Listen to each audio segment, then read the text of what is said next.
बघा बाळांनो, आपल्याला या प्रकारची उदाहरणं नवोदय स्कॉलरशिप किंवा इतर स्पर्धा परीक्षेमध्ये विचारले जातात.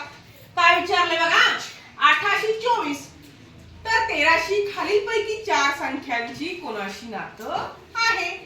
आता आपण काय करूया, अगोदर 8 त्रिक 24 हे नाही, मग 13 त्रिक किती 39. पण 39 पर्यायामध्ये आहेत का? नाही. म्हणजे ही ट्रिक लागू करता येणार नाही. मग आपण काय करूया, या 8चा वर्ग करूया. 8चा वर्ग 64 आणि 64 मधल्या या संख्येमधल्या या 2 अंकांचा गुणाकार करूया. कसा?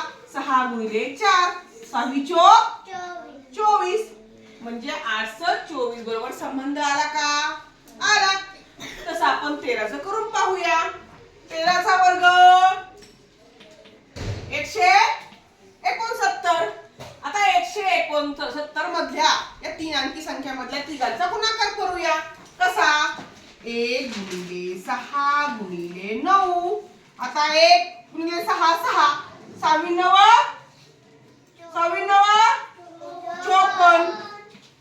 मग 1354 चं नातं आले. मग दिलेल्या पर्यायामध्ये 54 आहेत का? तर पर्याय क्रमांक 1354 या संख्येचं नातं आहे. समजलं?